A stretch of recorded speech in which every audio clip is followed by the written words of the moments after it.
body was found in a shallow pit on private property. Forensic experts concluded that the body had been there for more than 8 years. The skeletal remains were partially damaged, but not to the extent that they would have been unable to recover evidence. The wrist marks were of particular interest. The forearm bones were nicked and compressed, suggesting that the hands had been tied before or after death. The soil, plant roots, and any small objects found nearby were examined. No jewelry or personal belongings were found on the body. No watch, no phone, no keys. Anything that could identify the victim was removed. It was important to establish not only the time, but also the method of burial. Dear viewers, in the next video releases, you will find very intriguing and confusing cases. And in order not to miss them, be sure to subscribe to the channel and please like the video. Everything that surrounded Jaime Leiatti was carefully organized, as if her life was a complex but well-functioning mechanism. She was born in 1977 and grew up in Southern California in a family that valued education, honesty, and discipline. Her relatives remembered Jaime as a withdrawn, thoughtful child who, from an early age, preferred solitude to noisy games and fun. While other children dreamed of dolls, parties, or popularity at school, Jaime dreamed of a career, her own home, and stability. Already in her teens, she knew for sure. She would achieve everything on her own, without relying on anyone. Jaime showed outstanding results at school. She didn't just study well, she was the best in her class. She was especially strong in the exact sciences, mathematics, chemistry, biology. She had an analytical mind, an almost engineering approach to problem solving. Her favorite phrase was, "If there is a system, there will be a result." Teachers described her as a talented and very serious student who, even at a young age, thought like an adult. But Jaime was not arrogant. She simply always strove for perfection, in her studies, in her behavior, in the future. She began to build her independence from a young age. She started working part-time early, not because she needed it, but because it was important for her to feel that she could provide for herself. After graduating from school, Jaime entered the University of Michigan, one of the most prestigious educational institutions in the country. There, she chose a direction related to science and medicine, later moving into the field of biomedical sales.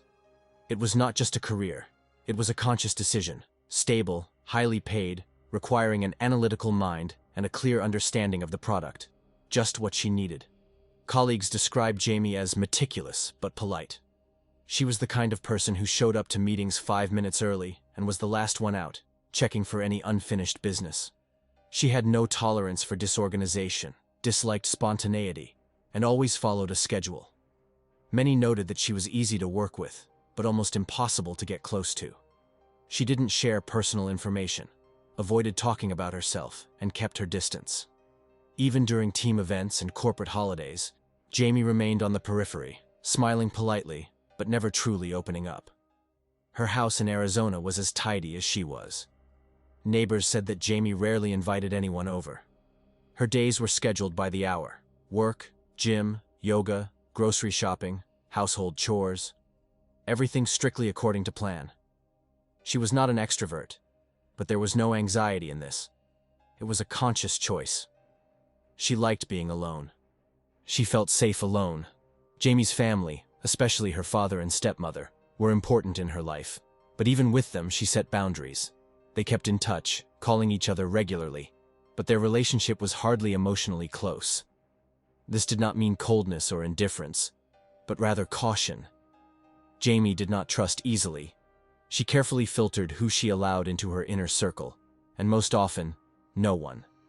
Financially, she was completely independent. She had a good credit rating, a stable job, her own house and car.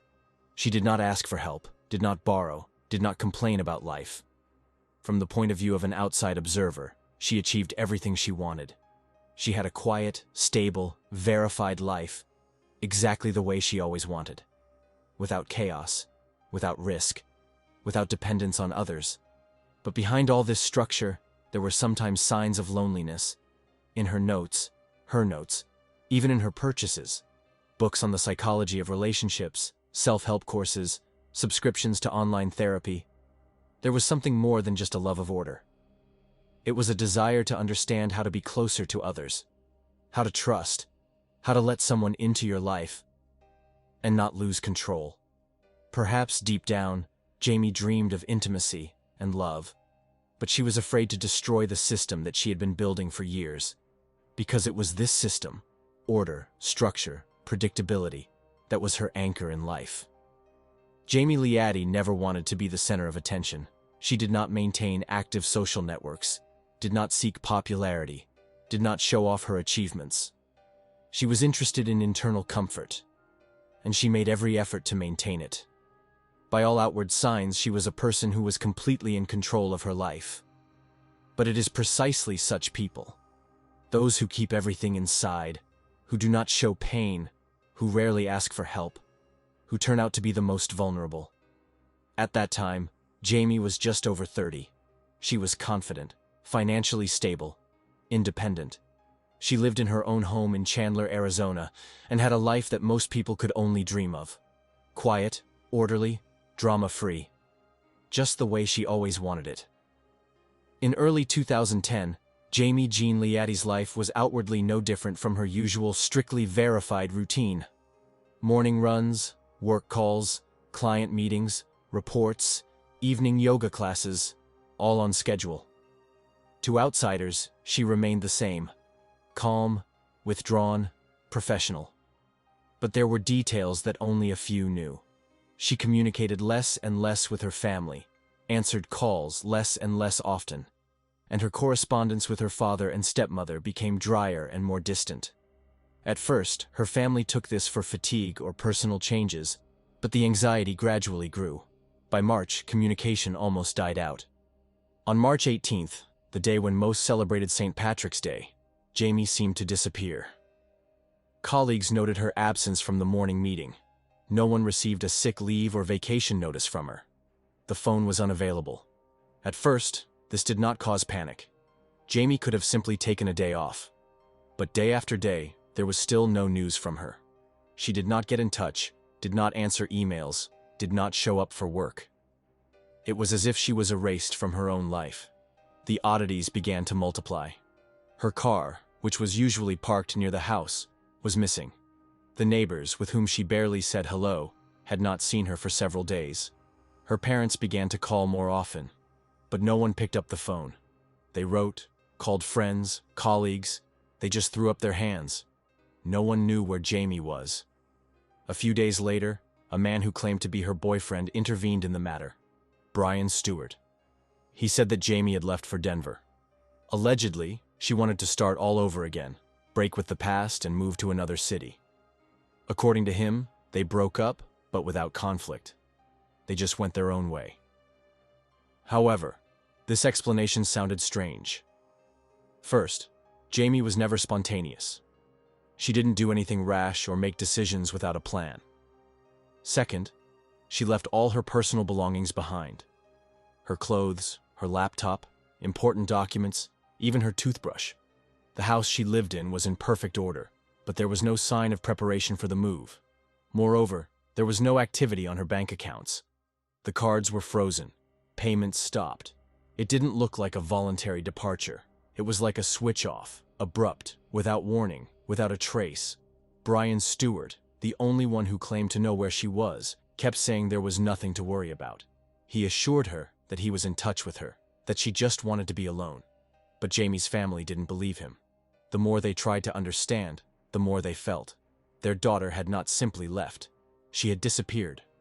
And this silence was not a choice, but a consequence of something much more dangerous. However, the police received a missing persons report only 2 months later, in May 2010. All this time, the relatives tried to believe in the best. They tried to convince themselves that Jaime, as always, had simply closed herself off from the world and would soon get in touch. But the longer the silence lasted, the clearer it became. Something irreparable had happened. The Chandler police began an investigation. And the first task was to talk to Brian Stewart, the person who was closest to her. What the detectives found out in the first days was a shock. The identity of the man who called himself Brian did not exist. There was no diploma from the University of Michigan, not a single legal document in his name. It turned out that he used fake documents, a fake social security number, and many other identities in the past. His real name was Rick Valentini, and behind him was a trail of scams, lies, unregistered marriages, and debts. But proving he was involved in Jamie's disappearance wasn't easy. There was no sign of a struggle in the house, no blood, no weapon, no body, no evidence that a crime had even been committed, but detectives dug deeper. They discovered that Valentini had continued to use her car after she disappeared. He had also tried to access her bank accounts. Several witnesses claimed to have seen him driving her car. One, a mechanic at a car service station, said Brian had come in for an oil change and said the car belonged to his ex, whom he had just broken up with. It all fit together disturbingly. When he was arrested on a minor traffic violation, detectives raided his home. They found false papers, multiple fake IDs, fake documents, and electronic devices. But no direct evidence linking him to Jamie's disappearance was ever found. Meanwhile, he continued to insist, "I didn't do anything. She left on her own. I have no idea where she is." Months passed. The investigation stalled. No body, no evidence, no charges. Jamie's family was in agony. In the eyes of the law, she was considered missing, not a victim of a crime. But her father's heart told him otherwise. His daughter couldn't just disappear. Not her. Not like that. More than 8 years passed. The world around her changed. People moved, new stores opened, generations of schoolchildren changed, and Jamie's name gradually disappeared from the news. But those who knew her did not forget. It was thanks to their persistence that the case was not closed. And in June 2018, something happened that few believed in. On a plot of land in the Sun Lakes area, where landscaping was underway, workers stumbled upon remains. The police were called. An examination was carried out. A few weeks later, DNA analysis confirmed. This was Jaime Jean Leiatti. The one who left so quietly was finally found. When DNA testing in 2018 confirmed the remains found in Sun Lakes as those of Jaime Jean Leiatti, it was both a turning point for investigators and a brutal reminder of how many years it had taken to find the obvious. At that point, the case officially became a criminal investigation, a death investigation. Up until then, it had been all about guesswork, circumstantial evidence, and intuition. Now there was a victim, there was a crime scene, even if it had been partially destroyed by time, which meant it was time to put the pieces back together. Only now they weren't looking for a missing woman. They were looking for a killer. Chandler Police and Maricopa County detectives spent the first weeks after the body's discovery carefully examining the gravesite. The body had been found in a shallow pit on private property, near a landscaping project. Forensic experts concluded the body had been there for more than 8 years. The skeletal remains were partially damaged, but not enough to rule out the possibility of recovering evidence. The soil, plant roots, and any small objects found nearby, buttons, fragments of fabric, threads, fibers, were studied. It was important to establish not only the time and method of burial, but also to associate it with a specific person. The skull had microcracks that were not typical of natural decay, which could indicate external impact, possibly a blunt object. Fragments of clothing were found in the pit along with the bones, a striped cotton shirt, parts of a bra, and a piece of material that resembled the lining of a woman's jacket. A piece of a belt with a metal buckle lay nearby. All of this was sent to the lab for analysis. Particular attention was drawn to the marks on the wrists. The forearm bones had nicks and compressions, which indirectly indicated that the hands might have been tied. It is possible that the victim was tied before or after death. This was difficult to confirm, but such marks could not be ignored.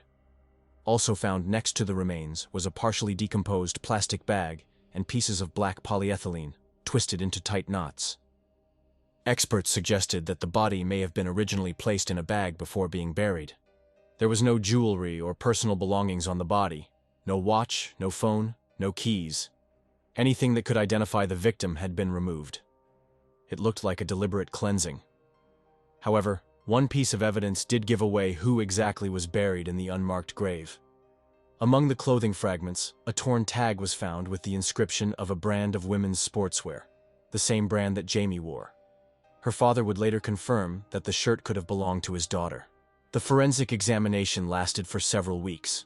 Specialists from the Maricopa County Laboratory reconstructed the skull, compared the bone structure, conducted a genetic analysis and dental identification. Samples previously provided by Jaime's family were used for DNA comparison. The match was 100%. In June 2018, police officially confirmed that the remains found under a gravel embankment in Sun Lakes belonged to Jaime Jean Leiatti, a woman who had disappeared 8 years earlier. It was an emotional blow to the family. On the one hand, they finally had an answer. On the other, this answer was final, irrevocable. Their daughter, smart, quiet, organized, was found under a layer of sand, next to an empty bag and scraps of fabric. It was not a disappearance. It was a crime. The investigation again returned to the figure who had raised doubts from the very beginning. Rick Valentini, the man Jaime knew as Brian Stewart. With the fact of the girl's death now proven, the investigators could make more compelling claims. The painstaking work began, analyzing all the materials collected earlier, checking his movements, calls, purchases, electronic traces. Everything that had previously seemed indirect and weak acquired significance in the new context. First of all, the investigators analyzed reports on Jaime's mobile activity. The last time he logged on was March 17, 2010. After that, complete silence. The phone was turned off, and the SIM card was destroyed. This was in sharp contrast to Valentini's behavior. His phone, on the contrary, showed activity on the same days, and in the very area where the remains were later found. Coincidence? Possibly. But this was only one of dozens of fragments that began to form a general picture. In parallel, an analysis of financial transactions began. After Jaime's disappearance, someone tried to use her credit cards, including at a gas station located 2 miles from the future location of the discovery. CCTV footage showed a man who looked like Valentini inserting a card into the terminal and quickly walking away. The footage was added to the case. Witnesses played a key role, those who saw Valentini in Jaime's car in 2010. Among them were a mechanic, a neighbor, a supermarket employee. All of them confirmed that after Jaime's disappearance, her car was driven by some man. Some claimed that he introduced himself as her ex. One of them even noticed a woman's bag and jacket in the back seat. The totality of the testimonies, although not having any weight as direct evidence, formed a psychological portrait of a person who tried to pass off someone else's as his own, and behaved as if Jaime had simply ceased to be a part of his world. Details from Valentini's own past also surfaced. He had no authentic documents. His so-called biography, a graduate of the University of Michigan, a former engineer, an IT specialist, turned out to be fiction. A check through the databases showed that a person with such a name never studied at the university, did not work in the declared companies, and had no registered income. On the contrary, he had fines, arrests, and lawsuits for fraud in several states. He was a master of disguise. He used dozens of fake names, fake IDs, and played roles with the precision of an actor. He could be anyone except himself. Investigators were particularly interested in the lease of the land where the body was found. Archived data showed that the company that was in charge of the land had been hiring workers temporarily without checking or recording. In 2010, seasonal work was being carried out there, and among the workers was a man who registered under the fake name that Valentini had previously used. This was a breakthrough. Although the evidence was indirect, it indicated that a man posing as Brian had access to the place where Jaime's body was later found, at the very time she disappeared. Valentini's correspondence in emails and instant messages was also examined. Some of the messages written in her name were sent from IP addresses that matched his apartment. The text of the messages was unusual for Jaime. Short, cold, as if they were written by someone unfamiliar with her communication style. This indicated an attempt to create the appearance that she was still in touch. Linguistic experts confirmed that the structure of these messages was different from those Jaime had sent before. When investigators questioned him again, Valentini continued to insist. He did not know where Jaime was. He claimed that they had broken up, that she had left, that he had never seen her again. But the pressure from the evidence was mounting. A picture was emerging. The man who had lived under the same roof with her was leading a double life, using her property after she disappeared, lying about her whereabouts, and had previously been caught in a series of deceptions. One thing was missing: direct evidence. And then, years later, the police turned to forensic investigators who specialize in reconstructing digital and physical events. A timeline was created, where Valentini was on the day Jaime disappeared, what devices were used, how the signals moved, what transactions were conducted with her finances, and how it all related to where the body was found. The model was compelling. It didn't say, "Here's the proof," but it showed. In this entire story, only one person knew where to look for Jaime, and only one had the motive, access, and expertise to cover up the crime. The investigation now had a solid foundation. The circumstances of the death, the evidence, the testimony, the digital footprints, the fake identity, all pointed to Valentini. That was enough to move on to the next step: filing charges. After 8 years of uncertainty, cold feet, and silence, the truth was beginning to break through the lies. The evidence was collected, and while none of it was conclusive on its own, taken together it painted a clear, grim picture. Jaime Leiatti's name was back in the headlines, this time in the district attorney's office's briefings. In November 2011, before her remains had even been found, the Arizona State Attorney's Office took the unprecedented step of charging Rick Valentini, aka Brian Stewart, with the murder of Jaime Jean Leiatti, even though her body had never been found. It was one of the few cases in the state's history to bring a murder charge without a body. The decision was made possible by the meticulous work of investigators and prosecutors. They convinced the court that the combination of digital evidence, eyewitness testimony, false alibis, financial manipulation, and the defendant's personal history was enough to proceed with a trial. The main charge was first-degree murder. Valentini was also charged with fraud, using forged documents, misappropriation of property, and obstructing an investigation. The trial began in the spring of 2013 in the Maricopa County Superior Courthouse, in a packed courtroom that included journalists, Jaime's former colleagues, and her family. In the dock sat a man who once introduced himself as a caring partner, but turned out to be a skilled liar with many fictitious lives behind him. At the trial, he no longer denied using forged documents. He admitted that he pretended to be a university graduate, that he lived under a false name, but he denied murder to the end. After 8 long years of uncertainty and endless requests, in the summer of 2018, the investigation finally had what was missing from the very beginning: the remains of Jaime Leiatti. It was this discovery that allowed the Arizona District Attorney's Office to re-examine the case and reopen it not as a missing person, but as a murder with proven fact of death. The accusation, which had been formulated earlier, gained new life. The prosecution built its case on a series of escalating incidents. Witnesses, a mechanic, a neighbor, bank employees, former colleagues of Jaime's, described the suspect as a man who tried to move on with his life after the girl's disappearance, as if nothing had happened. Testimony from experts on mobile activity indicated that both Jaime's and Valentini's phones were in the same area on the night of her disappearance. Analysis of bank activity confirmed attempts to withdraw money from her account after she stopped responding. The culmination was a forensic report on the burial of the body. The place where it was found coincided with the territory that Valentini had access to in 2010 under an assumed name, while working on a temporary basis. The defense, however, relied on the lack of direct evidence. They argued that Jaime could have left voluntarily and that her disappearance was not necessarily connected to Valentini. They emphasized that the crime was not recorded immediately, that the body was not found until 2018, and that the evidence, in their opinion, was circumstantial and emotionally charged.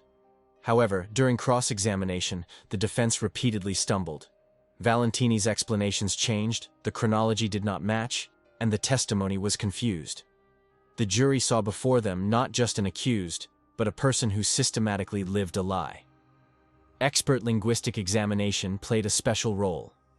Prosecutors presented letters sent on behalf of Jaime after her disappearance and compared them with the real texts that she wrote during her lifetime. The differences were striking. The grammatical structure, vocabulary, even typical turns of speech were different. This strengthened the suspicion that the letters were forged, in order to imitate that Jaime was still alive. The trial lasted almost 6 weeks. All the testimony, materials, evidence, lined up in one chain. This was not a case of a random outburst of rage. This was a case of control, manipulation, and an attempt to erase someone from existence so he could live under an assumed name. Valentini didn't just kill. He tried to make it look like Jaime never existed. The jury deliberated for less than 8 hours on sentencing day. Their verdict was unanimous. Guilty. Rick Valentini was found guilty of first-degree murder, as well as fraud and using a forged document. The judge, addressing the defendant, emphasized, "Your actions were calculated, cold-blooded, and devoid of any compassion. You robbed a young woman of her life and her family of hope." Rick Valentini was given the maximum possible sentence of 54 years in prison, with no chance of parole. The sentence became a symbol of justice achieved even in places where there was no body, no eyewitnesses, and no confession for a long time. Jaime Leiatti has finally found her voice, not through words, but through the inexorable force of facts.